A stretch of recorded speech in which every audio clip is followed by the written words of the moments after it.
This is Charles Monster. I have been an intellectual property attorney for over 2 decades, an attorney for over 30 years, and I own a software company in Texas. I'm also the editor of a very interesting magazine called Future2050.net, which you all tuned into today. And the purpose of this e-magazine is to predict the future technology that all of us will experience in the year 2050. The edition today is one of my all-time favorites, and that's dealing with the evolution of computer technology and what we might anticipate in the year 2050. Many of us have seen one of my all-time favorite movies, which is called Ex Machina. And if you haven't seen it, I highly recommend it, but it is a movie which anticipates that a computer will pass what's called the Turing Test. Now, the Turing Test was proposed by the father of artificial intelligence, Alan Turing, and it was put together or formulated to set forth a test that would actually demonstrate that a computer would operate at the level of human intelligence. The idea would be to have a computer behind a curtain and interact with a human participant in terms of dialogue and questions, such that the human participant would be unable to determine whether in fact he was talking to a computer or a human, and in fact determine that he was speaking to a human all along. That computer would pass the Turing Test. To my knowledge, no computer as of 2021 has yet passed the Turing Test, but I believe that will happen very soon. However, as I'll discuss momentarily, I don't think the Turing Test is dispositive really of much at all, given how antiquated it is, and I believe that computer systems which emulate or simulate human intellectual consciousness will easily pass the Turing Test literally at any moment. But let's talk about the evolution of computers and what to expect until the year 2050. The first thing is that we are already seeing the limits of digital computers. One of the limitations has to do with Moore's law, which predicted that there would be a doubling of computer capacity almost indefinitely, but we're seeing now that that has been limited by the actual technology and the number of chips that one can put into a small area. So there's a finite limit to the total capacity of a digital computer to progress beyond a certain technological point. But the main limitation of a digital computer qualitatively relates to the fact that it's digital. It works with a series of 0 and 1. So all functions, all reasoning, so to speak, has to be correlated with a 0 and a 1, and consequently a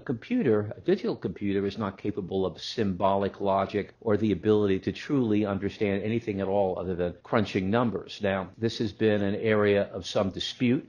There's some in the AI community that believe that a digital computer at some point will achieve human consciousness. I don't believe that it will ever be achievable simply because of the inherent limitations in a digital system that can only entertain zeros and ones. A perfect example of that is the inability of a digital computer to do very complex encryption of more than 4 or 5 numbers that are random numbers. The problem is that a digital computer has to essentially calculate digitally every single combination until it reaches the winning number to get up to the sequence to allow for encryption. And based on current encryption standards, I believe that the prediction is that it would take millions of years of a digital computer, even operating at trillions of functions per second or OPS operations per second, it would never be able to reach the proper solution to encryption for millions of years. So consequently, the ability of a digital computer to entertain complex correlations capable of human intellect, I believe, is limited by the technology itself. Accordingly, I believe that the litmus test for achieving human-level intelligence in the computer sphere will come from 2 basic areas currently under development. One is called quantum computers, and the other one is called organic or wetware. Let's start with quantum computers. Quantum computers most people have heard of. We know that Google, Microsoft, and some other companies, even potentially Amazon, are trying to work on some variations of the system. But the basic concept of a quantum system is that it doesn't use a 0 or a 1. It uses the superposition based on quantum entanglement. That's a very complex topic that I will really not get into in any detail. But essentially, quantum mechanics tells us that a particle can be in 2 positions at the exact same time. So it could be up and down at the same time. It often has been demonstrated through the idea that a cat can be alive and dead at the same time until a choice is made. Well, the idea here is that there's almost an infinite number of positions between a 0 and a 1, and consequently consequently, a quantum computer can entertain a myriad, almost infinite number of possibilities between a 0 and a 1 in rendering its computations. That being the case, it's not limited by the digital capabilities of a current computer, which could only look at a 0 and a 1. It could look at a almost infinite number of variations or variables simultaneously, therefore giving it almost a infinite ability to calculate combinations, which makes it qualitatively a much different computer, far more sophisticated than a digital computer can ever aspire to be. So, for example, based on current prediction and computations, the unencryption of a complex encrypted system, as I was saying earlier, with maybe 6 or 7 numbers, would take a quantum computer approximately 10 minutes to solve, whereas it would take a traditional digital computer millions of years to solve, and there you have it. So it is assumed that, or predicted that, a quantum computer will have the capability to handle complex algorithms that we haven't even anticipated or demonstrated yet, to be able to really entertain complex human reasoning or reasoning that exceeds human capabilities in the relatively near future. The other idea, which I think is the most promising one, and I would put my money on that one, is called organic computers or wetware. There is one company that I'm aware of out in California called Koniku, Koniku. You might check it on the internet. But they are involved in actually growing cultured neurons in a laboratory. They keep them alive through a chemical mixture, which is wet. Hence the term wetware has evolved. And the idea is to combine an aggregate of neurons with electronic circuitry, almost something that you would see on Star Trek, and allow the neurons to interface with the circuitry and solve complex questions.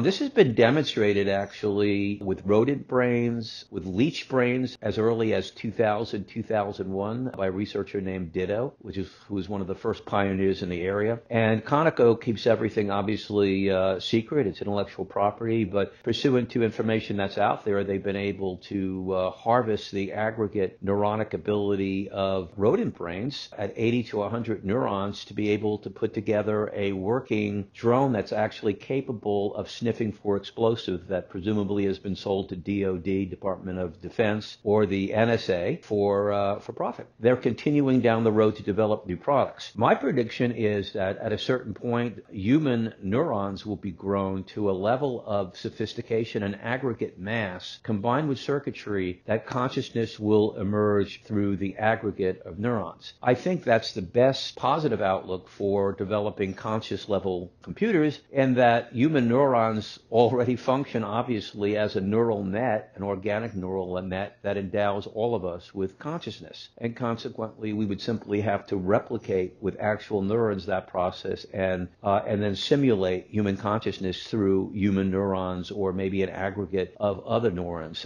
Since it's already been demonstrated through nature, I think it's just a matter of time before we have sufficient neurons available combined with circuitry that we will be able to demonstrate a way to harvest wetware, produce conscious level human reasoning. One that arises, and I believe it will arise before 2050, it will raise a myriad of ethical questions, which I may touch on if we have time in this particular situation. Consequently, I believe that through wetware and companies like Conoco, if you have a sufficient number of neurons available, that human consciousness will naturally arise. And I believe that's just simply a matter of time. Now, one thing I would like to mention is that in terms of Conoco's site, Conoco's information that's out there, if I'm correct on this, and I'll double check it, but calculations are as follows: that 500 neurons can power a driverless car. 10,000 neurons enables real-time image processing at the level of the human eye. 100,000 neurons enables robotics with multiple sensory inputs. And 1 million neurons will give a computer to all of us that can think for itself, which is really quite interesting. So it's just simply the aggregate number of neurons that are grown and harvested that would be able to do this. And again, these neurons are extracted, they're grown in a laboratory, so it's not actually brain mass that's exercised from a human being, which would be unethical and illegal, but just simply neurons that are extracted and then grown in a laboratory setting in a chemical compound, again, hence the wetware designation. My sense of it is that these wetware systems will instantaneously pass the Turing test, which again I think is antiquated. So for lack of a better word, I've come up with my own test to allow for a real determination that a computer has replicated human level intelligence or exceeded it. I call it the monster test. And then I would establish the following elements,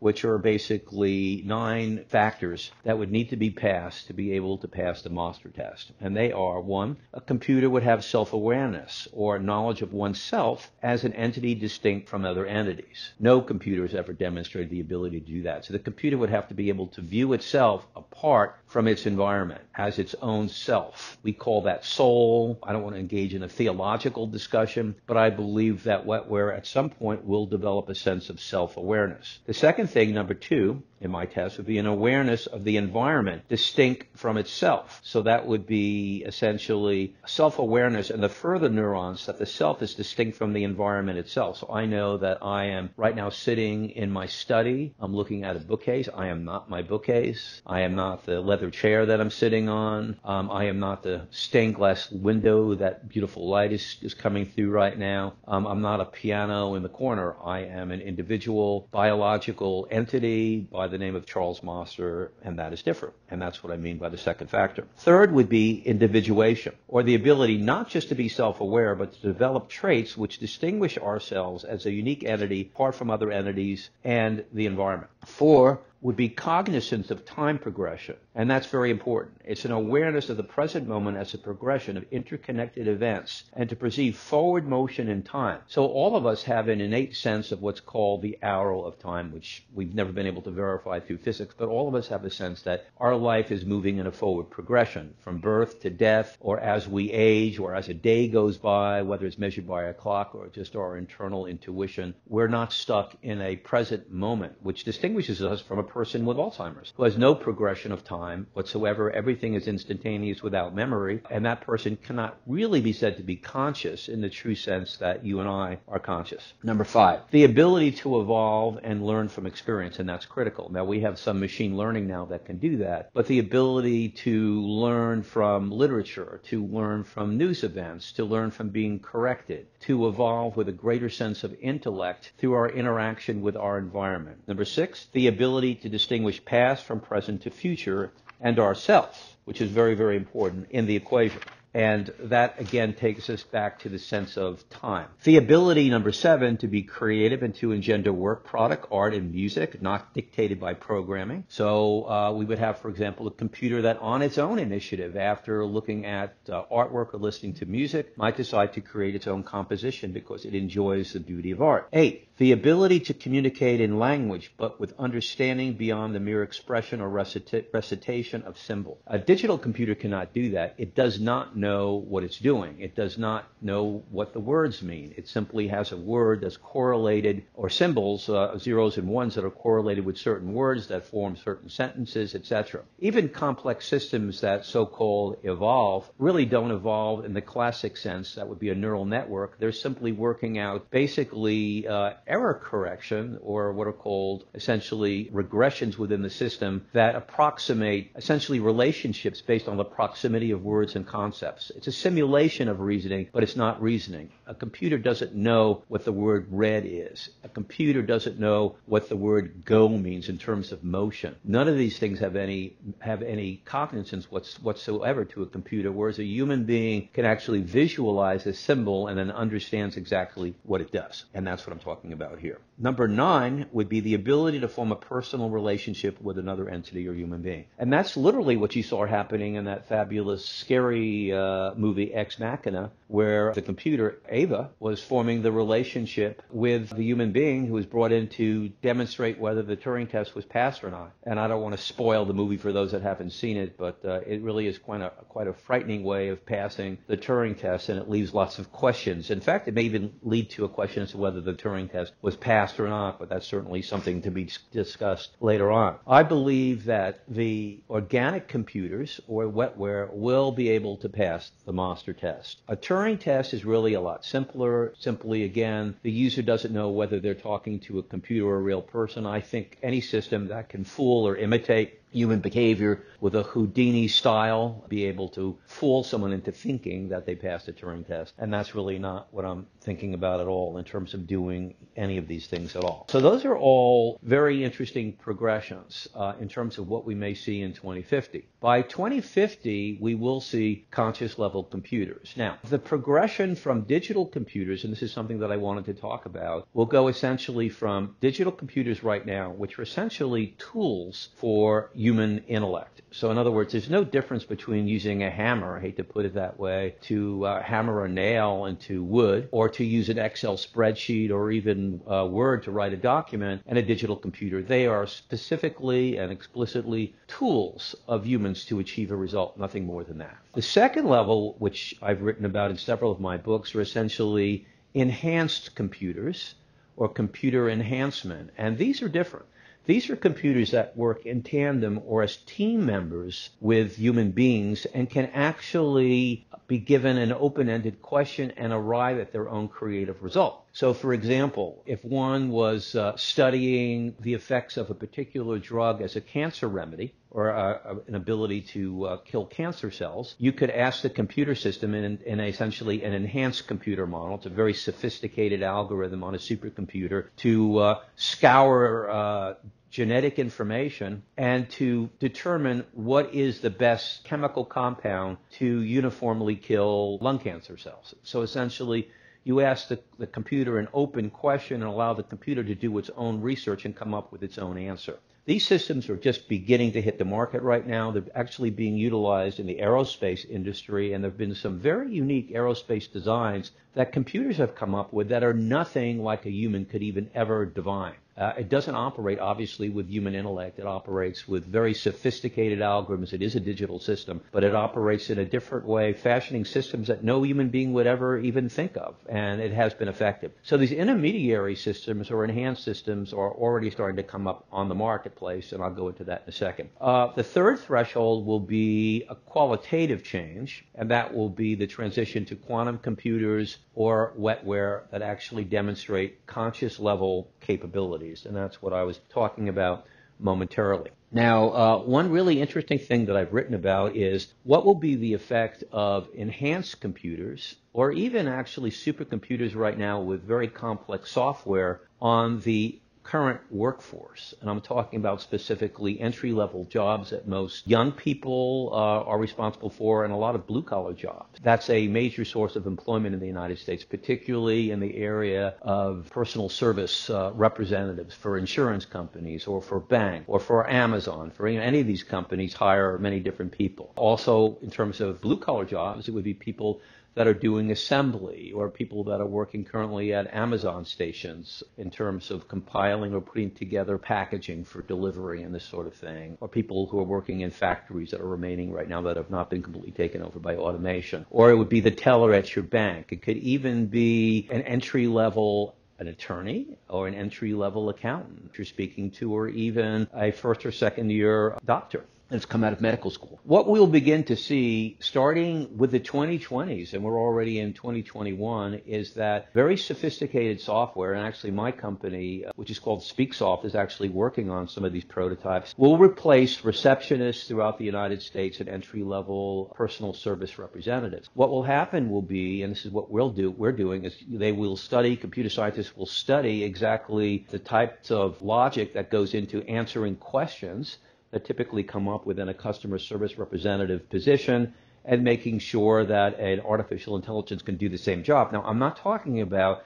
simply spitting out canned answers to questions, but it will be a very complex neural network with a personality that will operate at an optimum level and be able to learn from experience and answer questions in real time that anyone would ask. Would actually grow and become more sophisticated and evolve with repeated iterations in the environment of the business that it is immersed in. We will start seeing those systems, whether it's my company or other companies, start rolling out over the next couple of years, and I think unfortunately, by 2030, we will see the complete replacement of an entire sector of the economy that actually employs millions of people. So the question is, where will these key people go? That is not the subject of this conversation, but I actually have some opinions on that I'll share in a later broadcast. But we will see massive displacement of white-collar entry-level positions over the next 9 years. The same thing will happen with a combination of these sophisticated software systems with advanced robotics, where we will see these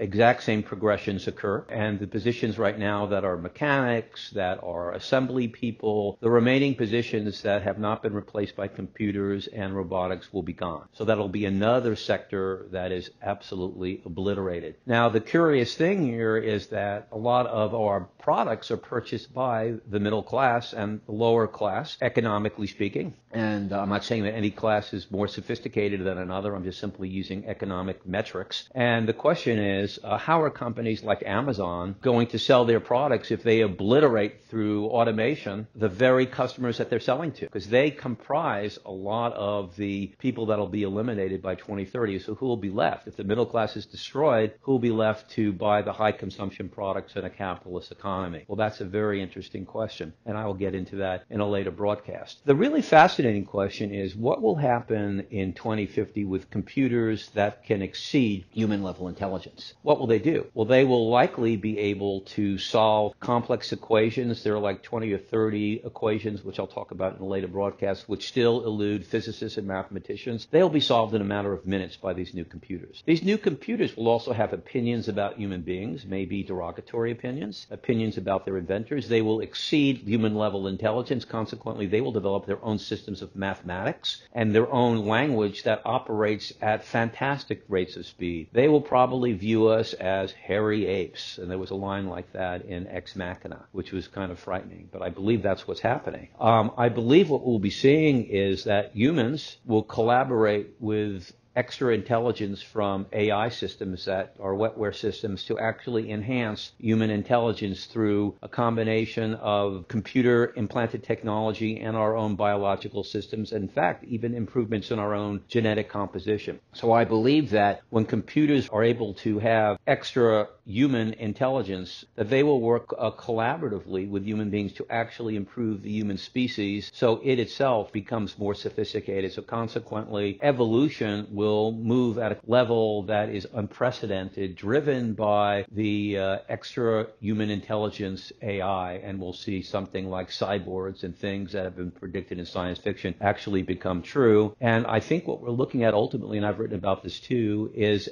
what I call Homo sapien, or an enhanced Homo sapien, which is the result of the fusion of advanced AI at the organic level in human beings. Ethicists, of course, are horrified by this, as are nation states, but I believe that a nation somewhere, maybe a rogue state like North Korea or Iran, that have access to technology and very few restrictions, will develop it, maybe even China. So it's just a question of someone doing it. We weren't able to stop the use of nuclear weapons. We have not been able to stop the use of biological weapons, and we will not be able to stop the proliferation of human organic improvement. And I believe that's what we're going to be seeing in 2050. At any rate, this was my introduction to some of the really interesting issues that we talked about. And to rehash very briefly, as I said earlier, I don't believe that a digital system will ever come online that can replicate human intellect. It's limited inherently by the restrictions in the digital technology itself, the use of zeros and ones, the inability to synthesize symbolic logic. It can simulate what appears to be human intellect, but it cannot demonstrate a real thing. We do have enhanced computers right now, though, with very sophisticated algorithms at supercomputer levels that are answering some of their own questions or open-ended questions. So it's very close to human-level intelligence, but not there yet. I think that digital computers at some point will pass the Turing Test, which is too simplistic and needs to have a new variation set up. And I propose the Monster Test, for lack of a better word, which has 9 components that are very difficult to meet. But I believe that you will see a more sophisticated test akin to my own formulation in the very near future that will be the true litmus test as to whether extra human or human level intelligence has been developed. And that's very important. Conscious level computers will come either from quantum computers or biological computers. Quantum computers don't look at zeros and ones, but the superposition or entangled state between 0 and 1, which is a myriad of almost infinite possibilities, and consequently they can look at all combinations, not just 0 and 1. So not a simple that complex encryption can be solved by a quantum computer in 10 minutes that would take the most sophisticated supercomputer millions of years to solve. That may be the first computer that can do human-level intellect. But I believe you put your money on biological computers because they will be able to solve the problem, because they will be utilizing actual human neurons that are grown in sufficient aggregate number, or rodent brains, or a combination thereof, combined with electronic circuitry to do the trick. And I think consciousness will emerge from that combination, which is interesting. Human-level computers and beyond will be